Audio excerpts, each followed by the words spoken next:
Hello,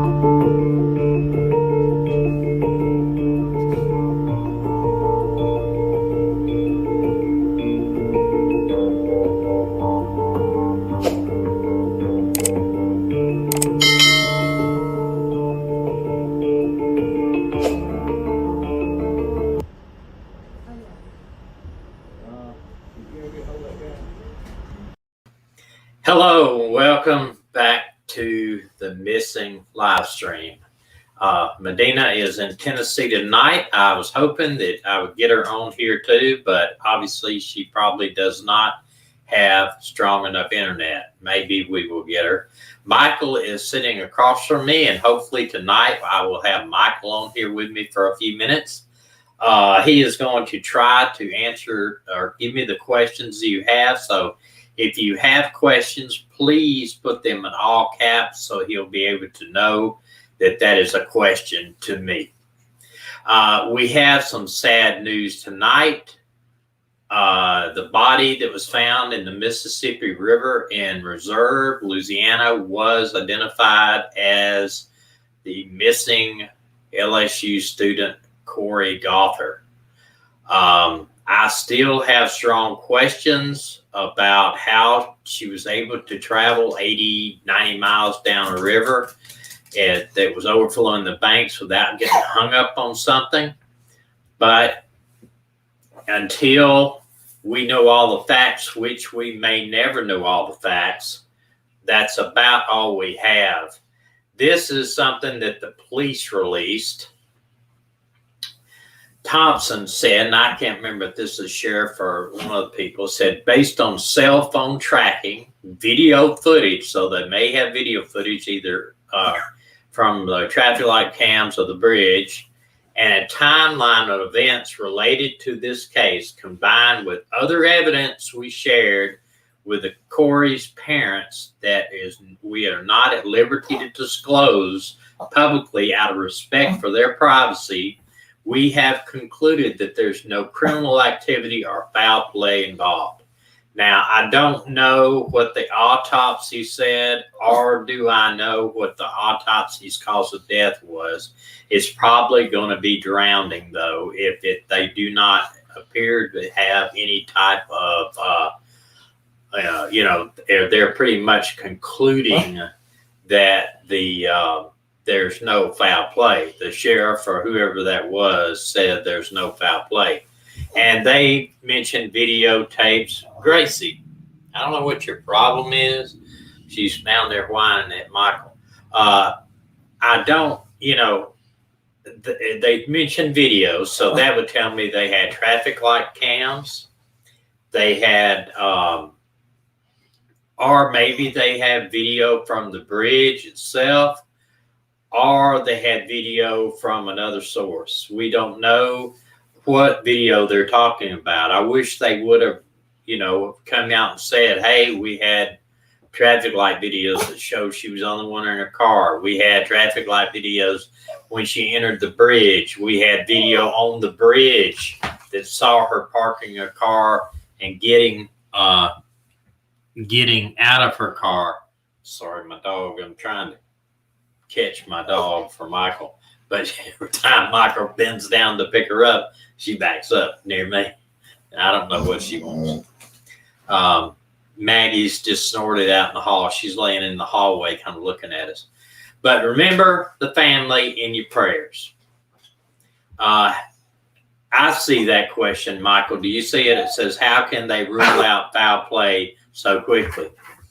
Well, they've been investigating this thing for 5 days already. We don't know how long they've had the footage, how long they've had apparently they pinged their phone. Their phone pinged because somebody noticed on there that had a watch on her Apple Watch on her. In one of the pictures, she was wearing an Apple Watch, where if that is near your phone, it will track you. So, and it also will track a hard hit. Like some of them are set up where somebody had posted on there that I was reading that if his thing notices a hard hit, like a fall or a crash in a car, that his watch will automatically dial 911 and give the coordinates where he's at. That's pretty good. But we don't know if she had an Apple Watch and they tracked her all the way to the bridge where the last ping stop was at the bridge. I see my lovely wife on here. She says hello. Why aren't you on camera? That's all I want to know. And Michael? Someone's asking if you think the information is accurate, which, you don't exactly have that much information. Yeah. The only information I have is coming from the police department. That's it, as far as what they know. But if the Apple Watch or her phone pinged all the way up to the bridge and it stopped at the bridge, now it's not going to be within 10 feet, but they can tell pretty good bit, and say they had video on the bridge. That's what they're indicating. They got video. May just be, but I think it probably tracked her with traffic cams. They saw her. She's the only one in the car. She's the only one in the car. She goes to the bridge. Then her car's left there. And no, they probably tracked, maybe her watch. Maybe they saw her watch, or maybe they saw her phone, was stopped there. I mean, their phone was found in the car, I don't know. They act like with the video and everything that they would have reason, and they have other information that they're not sharing with the public. We don't know what that is, but apparently it was enough by that to just be them to say that they don't believe that any foul play is involved. So obviously it was pretty strong evidence, because why would you say that if there was any, anything wrong? Dana, I don't see you backstage. You say you're backstage. I don't see you. Only person backstage is Michael. I don't see you on there. MH is asking. All. Huh? MH, user by the name of MH is asking, will they allow the parents to watch the footage? That's a good question. I don't know if they will or not. If it's not her jumping off the bridge, if they have that, I doubt it. If they see her jumping off the bridge, I doubt it very seriously. Dana, I don't see you backstage. You're not backstage with me. I don't know where you're at. But she would have to sign in with StreamYard, I think. Huh? I think she'd have to get on to StreamYard. Well, she does. I sent her a link. Could she have gotten hung up on a barge and carried that far? That's a possibility. They did show the area where she was recovered from, and there were barges parked there. So that is a possibility for sure. Let me see something here. I don't see how. I don't understand. I'm gonna put Michael. Can I put you in here a minute to test out this? Well, she did ask, so. Okay. Well, that's a small way to put you in here. All right, that's me and Michael. That's Michael. Put your head up where everybody can see you. Over a little bit. There you go. This is Michael. Say hello, Michael. All right, he's helping me out tonight. He's been wrangling the dogs over here to the side. But I don't see, Medina, I don't see you. I don't know where you're at. You're lost. You're in the great Bermuda Triangle. Okay, I'll take you out there for a second. But everybody says hi, Michael. Everybody's saying hi, Michael. Mm-hmm. He's a little camera shy tonight. But he is helping me here. He's got the dogs here laying at his feet. They're not over here harassing me. But if you see a question there, Michael, let me know what they say, because I'm going back to some of my stuff that I did copy. Let's see. Oh, there's one thing I saw. This is something I read. Have any of y'all heard this right here? Kori Gauthier was involved in an accident on the eastbound side of the Mississippi River by approximately 12:14. Per a phone call to her mother, So that statement right there, and I don't know who that's making this statement, but that they're did anybody hear? I mean, they're saying that she called that statement there makes it sound like she called her mother and said, "Hey, I've been in an accident." Is that what I'm reading there? Maybe this somebody doesn't know what they're saying, but that is what I'm reading. You know, per a phone call to her mother. I mean, I don't know. Maybe it's the family saying they didn't know where she was. I don't know. I don't know what to read in that, and maybe I'm just reading it wrong. I don't know. I don't know.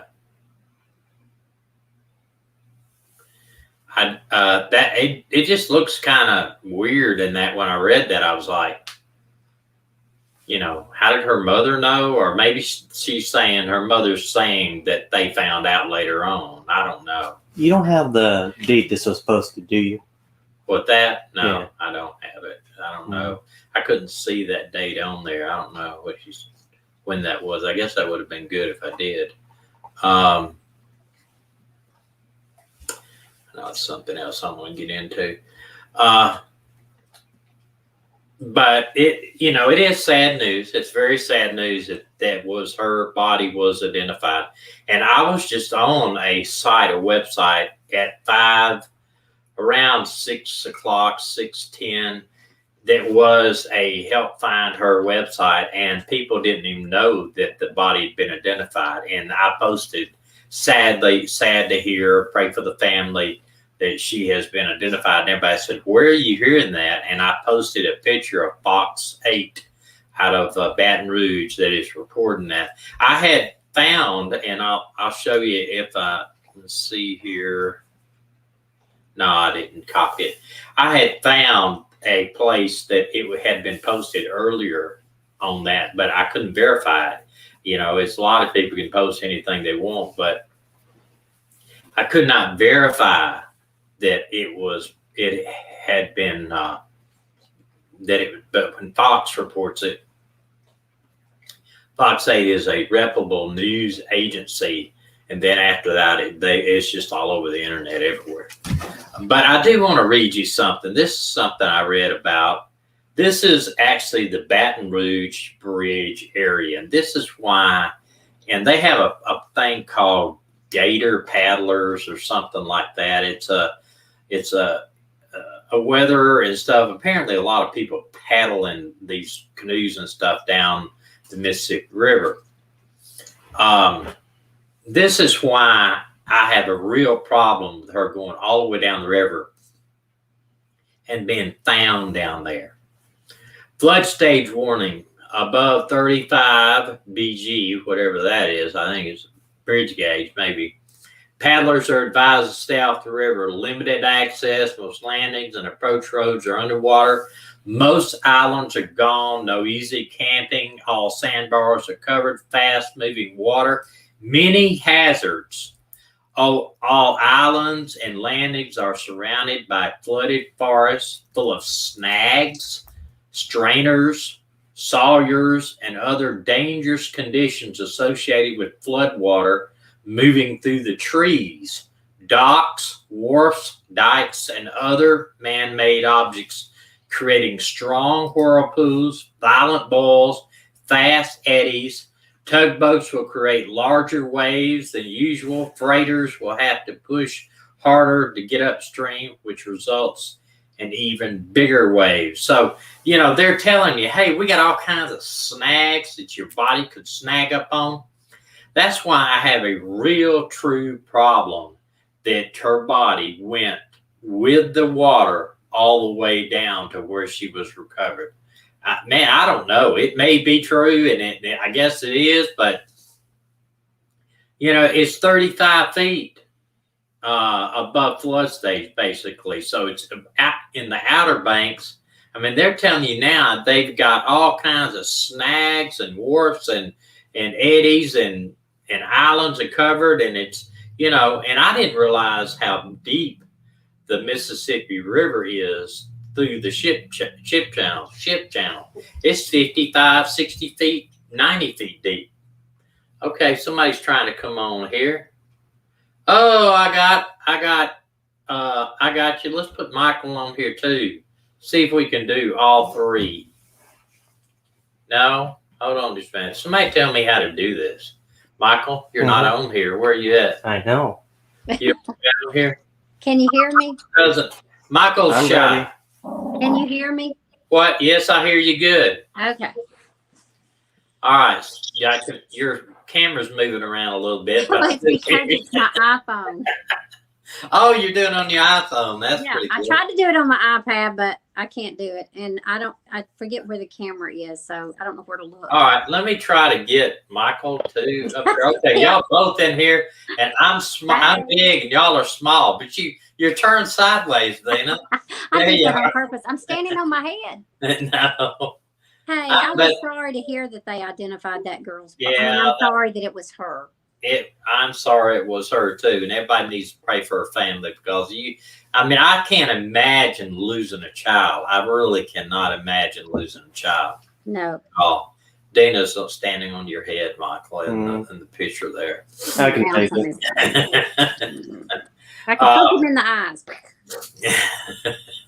I don't know how to make everybody the same size. You're bigger than us. That's normal. That's No, I didn't mean that ugly. Yeah. No, I didn't. Hey, by the way, you were supposed to call me when you got there, and you didn't do it. I do believe that you can follow me. I know, but I didn't do it. I was That's all that busy doing other things. That's all that matters. Okay. But I still go back to my map of Mississippi, even when it's not over flood banks. And I can't type and hold this thing. yeah, I know. And I still don't see how she made it through all these snags and everything from the rain and up on shore and everything all that way down there. I just don't see it. It's about 80 miles by river. I think I figured out. I went on the map today and looked at it. It's 50 something by road and it's 80 miles by river. I was trying to read some of the comments too. Me too. You just do your job. I'll read.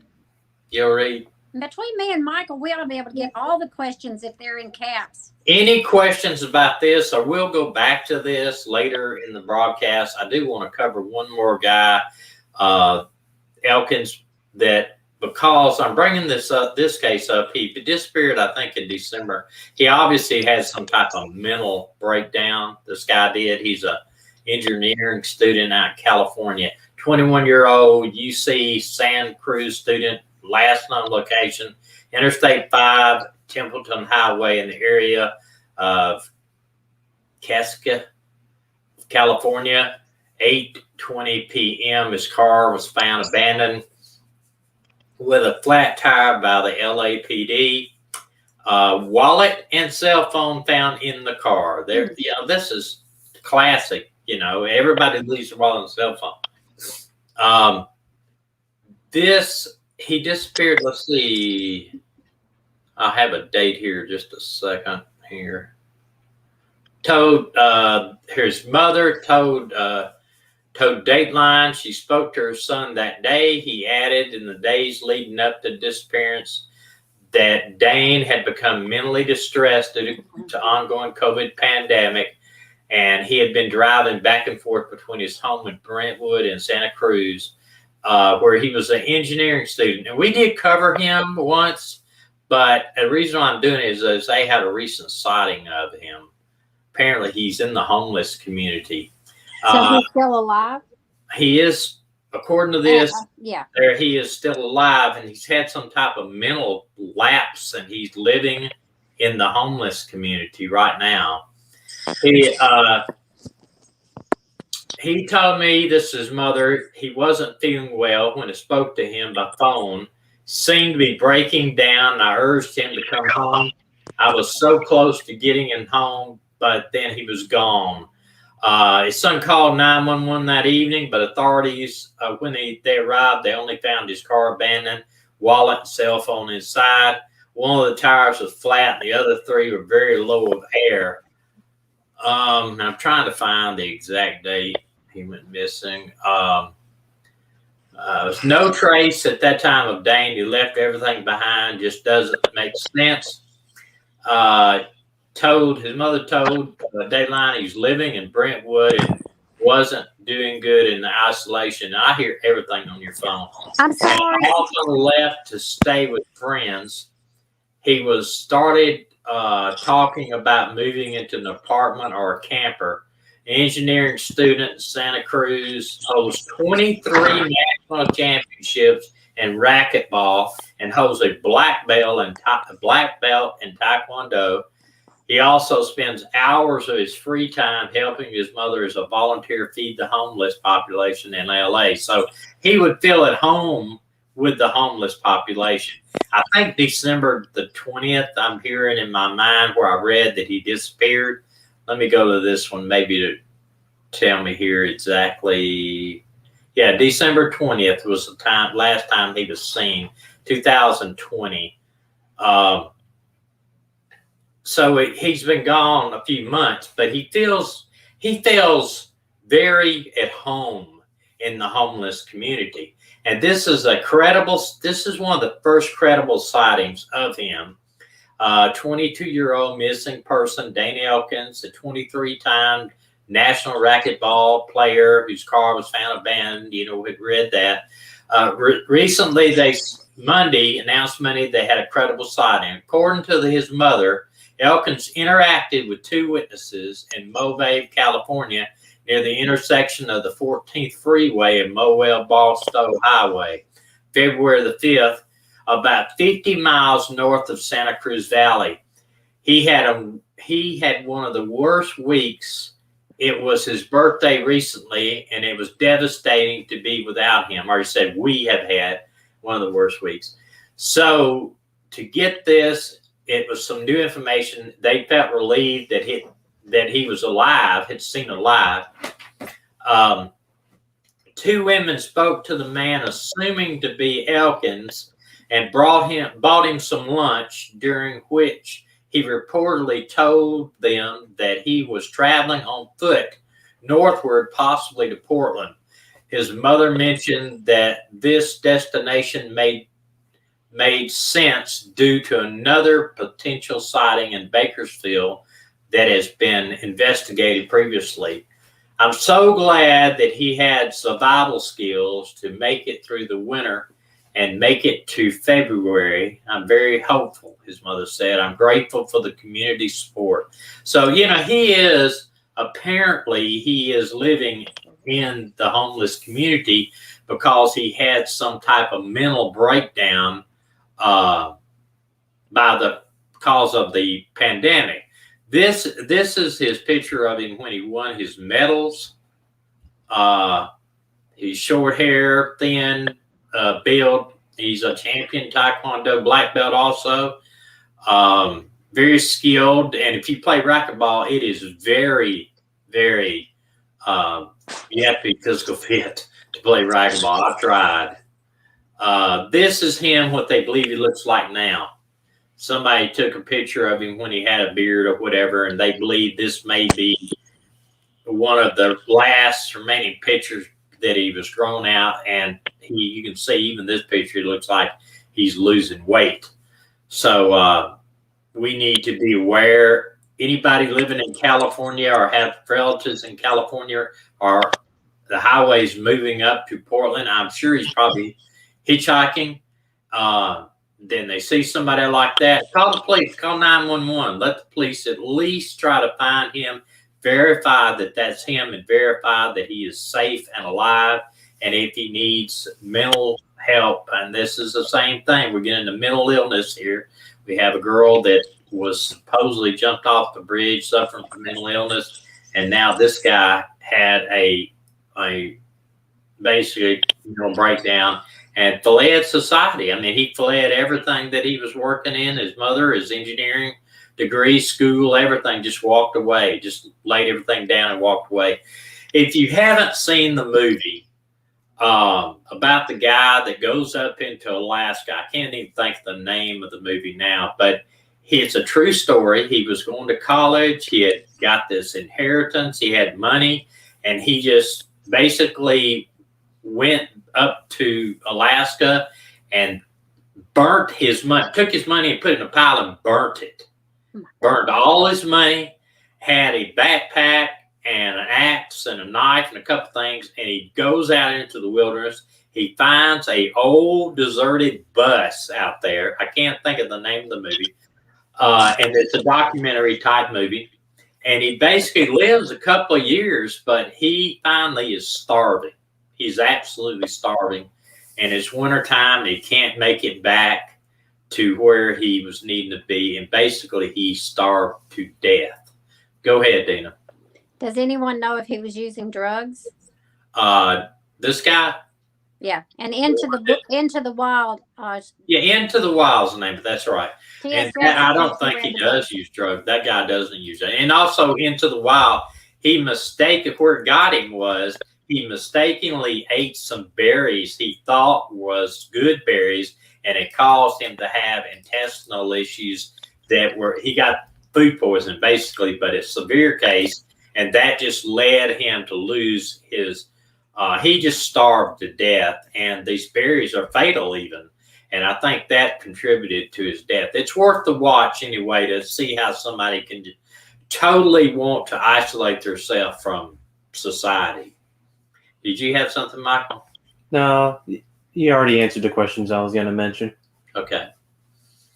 But you can see there, he's, even in this picture, to me, his eyes look sunken.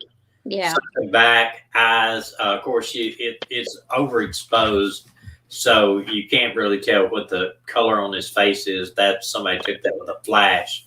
But he doesn't look well there at the very least.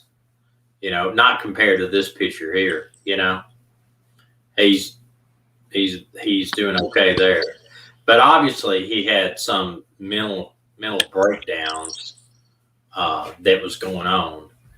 Does anybody have anything else they wanted to ask or? Oh, no. Never mind. Somebody wants to know if you're kin to Bobby. Bobby who? I don't know. Is he kin to Bobby? I think it's a joke. I don't know. Oh. I probably kin to a lot of folks I don't even know. Well, we know that's true. My DNA says I got Scottish, Irish, German, Jewish, and African. That's in my DNA. So I got a little bit of everything in me, mixed all into one. What does your doctor say he is? A mutt? A mutt? No. Yeah, that's what the vet says. I'm a mutt. I like Maggie here. Dogs have been in. We had to shut the door a couple times. We've seen all kinds of dogs outside the house, and Maggie's not appreciative of them. Wait till they see the video tonight. Yeah, I do have a video. I'm going to show you a video of our friend doing. No, they saw that one. Yeah, but I'm going to show that first, okay. And then I'm going to show the one of you doing with what you did in like 2 days with Maggie. It's amazing. And it wasn't 2 all days. It was 2 to 3 times for 2 days, and that was it. She's a smart dog. Yeah. She's smarter than the other men in the house. I didn't say that out loud. She's a female. But okay, I wanted to mention about one other thing. Do you have something, Mike? I can't believe she dissed Moser like that. Yeah, you dissed Moser, and Moser's a male. He ain't that smart either. He's a slinky cat. I did run across this when I was doing a lot of the research. I was actually trying to find out what the autopsy report was. I was trying to get the coroner to come out and say this is a drowning homicide or she had blunt trauma, whatever, whatever. But they're not saying anything. Ran across this right here. Arkansas woman confesses to the FBI that her husband killed and incinerated missing women and her little son 20 years ago. Oh my And God. this was a guy out in Arkansas, Missouri, somewhere. It's on West Arkansas woman, Alton, Missouri is where it's at. He killed, they're not saying how many missing women that he has killed, but we know of a woman and a couple that I'm going to show you here in a second. That's awful. It is awful, and he burned them. So yeah, but it said he died in 2012, and she was afraid to come forward. Did she just come forward? Because he died in 2012. That's almost 10 years ago. Yeah, Barbara Crusher told police decomposed the body in a furnace. Did not come forward because she feared for her life. And Clarice was killed in a shooting at a tractor trailer terminal in 2012. So they're not saying that he's dead. She's fearing for her life. These are the two that he supposedly picked up from a bus station. He was killed. There, huh? He was killed in a shooting. He's dead. Says Clarice was killed. That's the man, isn't it? That's her husband. Yeah, her husband, Clarence. Clarence was killed. I don't know then. Maybe she was scared of family. Maybe she's afraid of ghosts. That's Right. what it says, baby. Okay. This is the two that he killed and the little boy. Supposedly, go ahead, Dana. Whatever happened in Echo Lloyd's case, please? We don't know. We don't know yet. As far as I know, they have no body. And I think that Melinda has some information on that. We need to get with her about it. I know that she's done a lot of work on that case. So maybe we can get with her and talk to her. Get her on live. I'd love to get her on live. These two supposedly were picked up the husband said he picked them up at a bus station. They stayed a night or two with them and then left. But well, he turned around and evidence goes to show that the guy killed them and then incinerated them. But because they don't have any hardcore evidence, they are still listed as missing. That she didn't tell him where he buried her? Well, he burned them up. There ain't no buried. No. You know, you burn something up, it's like being cremated. All you have is ash, where there's fireplace ash or the ashes from cremation. Mm. But yeah, it would be ashes. They would burn the bones and everything if it's in a furnace. Yeah, but I don't know if he put in the effort to crush up the bones afterwards. Wouldn't have to. An incinerator burns it all. A furnace would burn the bones completely down to ash. Mm. I mean, completely down. I've seen people in fires that completely burn up. That's how. Well, I'm not going to make the joke right now. No, don't you dare. I know exactly what you're talking about. But, and you know what the joke is, it's not, I'm not going to say it, but police officers a lot of times are accused of being insensitive around severe crime scenes, deaths, house fires, where people die. But it's a way for them to handle the trauma that's going on around them. If you do not standoffish and put this big gigantic wall between you and what's going on, you will go completely insane. And they have a word for people that burn up in fires and stuff, but I'm not gonna say it. It's not good. It's not something that needs to be repeated for sure. But it's not being ugly and it's not being disrespectful to the families. It's just a way to handle it. A way to handle it. You know, even after a bad, super bad wreck, where you have people dead and kids that have died.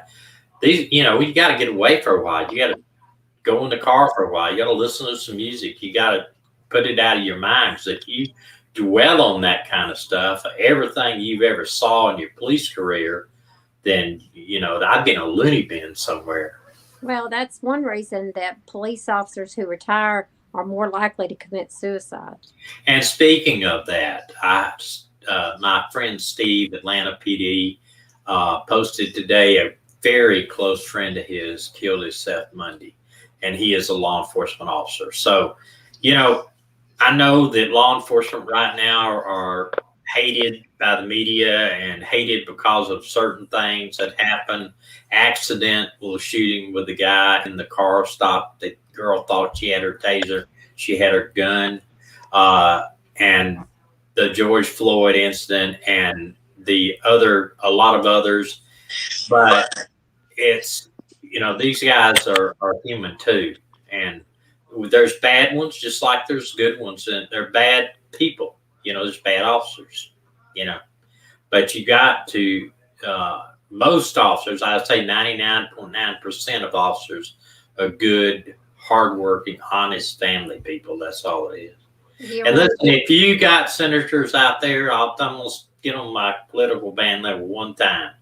If you got, Dina's got that face. If you got a senator, congressman, or anything out there, call them and tell them do not pass this George Floyd law enforcement reform bill. And I'll tell you why. One thing in that bill that I'm not agreeing with, they're trying to take immunity away from police officers.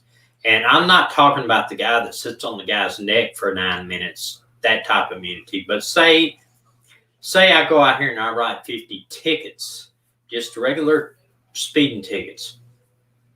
The city you're working for gives you immunity from people just frivolous lawsuits against you personally.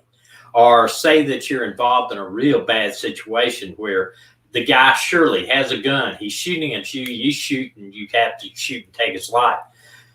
The city protects you from being sued personally.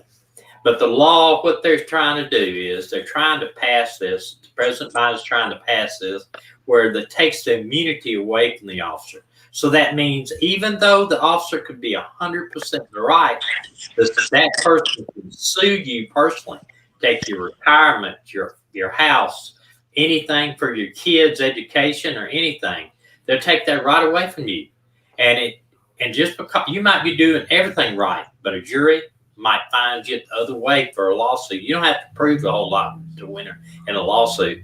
And who's going to pay for your lawyer? The city's not going to pay for your lawyer. They're going to create a situation where effectively the rich can destroy you by just throwing money lawyers. Yeah, I mean, they could have.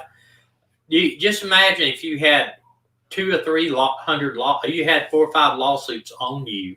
You're a police officer. You had 4 or 5 lawsuits on you. One person gets stopped for speeding, and he sues you in court for profiling. Even though you're doing 90 and a 55, he thinks you profiled him. So he can file a suit. It don't have to be something he can win, but he can just make your life it would just, you'll spend your retirement trying to defend yourself. You're right. It's a stupid law, and I'm saying it right now publicly. It's a stupid law. I hope they do not take it. If they do that, every police officer out there needs to get malpractice insurance, and that'll probably be expensive too. And plus, I'm so glad I'm retired. Oh, you have any questions? My daughter, last time I saw her, she told me, she said, "Dad, I'm so glad you're retired."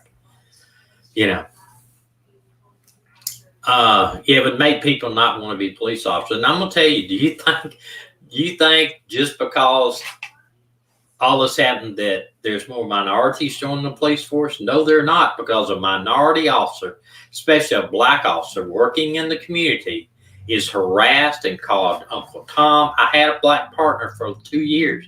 He was harassed, called Uncle Tom. He was the one that got jumped on twice as many times as I did. Yeah, doctors too. Doctors had terrible. I mean, I know I was talking to my dentist one time. He told me his malpractice insurance was $40,000 a year.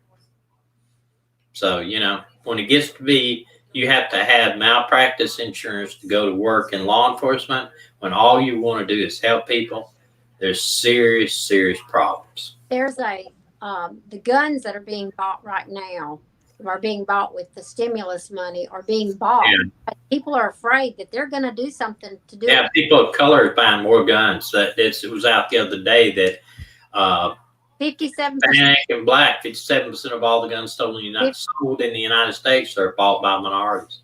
57%. There's a new guy. I saw him on Fox News the other night.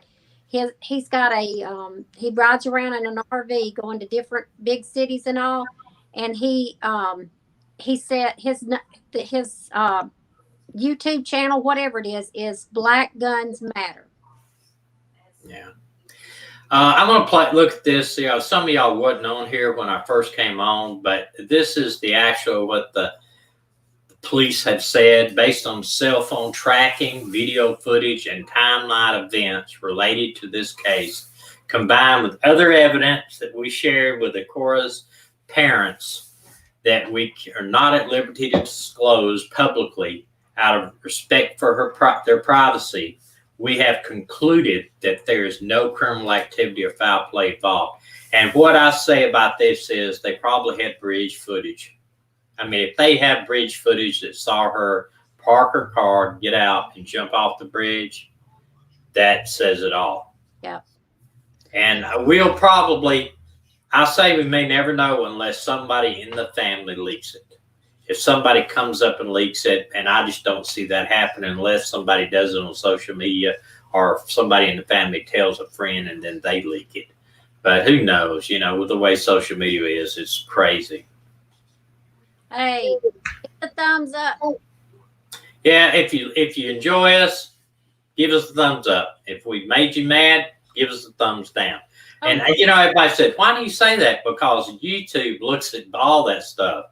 They want interaction with the audience, whether it's up or down. The word you're looking for is engagement. Engagement. That is exactly right, Michael. Thumbs down. Yeah, I would love a thumbs up, but hey, you know. I gave you a thumbs up, baby. Okay. All right. Some people would say that the downvote actually does encourage people to make more content. Yeah, that's true. And I did go over, somebody said to go over to Tyson's channel and look at the community tab. I did, and obviously he had some hate somewhere. Somebody was giving him some hate. I was just telling him, you know, send him a private message and say, man, don't care about the haters. But he said, hey, and he said this, he said, hey, if you don't like what I put out, unsubscribe. It's a big old button over there. And I understand that. I really do. And I mean, here's the thing, Tommy. Have you ever seen that photo of an otter eating some watermelon? He takes a bite of it, and then he looks away, looks like a horrible, disgusted face, and then he takes another bite. It's kind of like that, right? Okay. That's right, Michael. You guys can look it up yourself. Michael's got a different point of view on a lot of this. He's speaking from the, is it X generation that you're in? I don't even know anymore. I'm probably like part of 3 of them at this moment. But y'all, Michael has such a great sense of humor, and he cracks me up. Yeah. Yeah, I have to tell you, I don't know, I may have told you. I think I told y'all that, where I was cooking a lot at Christmas time, and I said something about, Tommy said, please stop cooking so much. I don't need to eat. And I said, you know, it's in my jeans. And Michael turned around and he said, you keep eating like that, you ain't going to fit in them jeans. Love it. Yeah, and I'm holding back right now because, like, you know, You better hold POS, things like that, you know? You better hold. Oh. Yeah. All right. Well, we're going to call it a night. We're a little early, but we're going to call it a night. I've got to go take a shower, and I've got to actually eat some chicken that you had put in. You did put chicken in the fridge, didn't you? Yeah, but is that what I smell? Ha ha ha. Well, at least it's not almonds. Yeah, you can see it. You can see the image of that otter watermelon if you type into Google otter watermelon. No, they don't want to watch that. Michael. Yes. How old are you? People in my generation don't remember that. Michael's 23. 22. I thought you had 23 now. Nope, he's 22. 22. Okay. I remember the day he was born. No.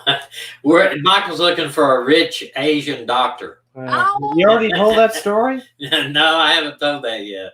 Rich Asian doctor. That's what we're saying. We're always talking about the rich Asian doctor. All right. Well, I'm gonna kick y'all both off and Say bye, Michael. Bye, Michael. Bye, Michael. I can't bring up Dog because she's all loafed out. Yeah. Bye, And y'all. I'm going to kick you off, Dina. You going to call me before you go to bed? Hey, I'll see you Friday. All right. Be careful. Wait a minute. I said I'll see you Friday. You better see me tomorrow. Was that a threat or a promise? All right. Well, I'm going to play a couple of Generation Z, she says there. Somebody says, Michael. Generation Z.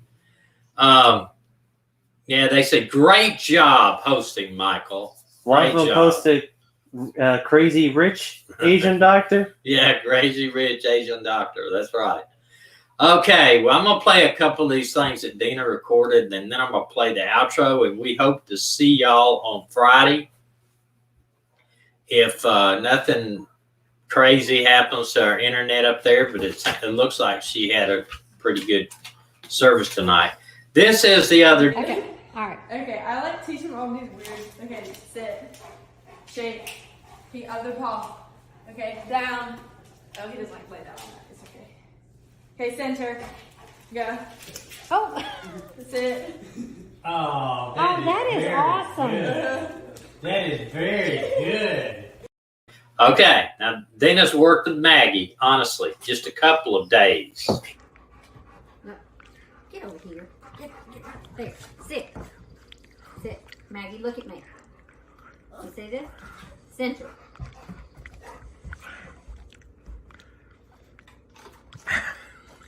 You are so smart. Michael wants to show you. No, go over there and sit down. No. I'll let you see her. I'll bring Dog Cam over to Okay, you. dog cam to me. This is, of course, Gracie. Yeah. She's got the backward sneeze going on.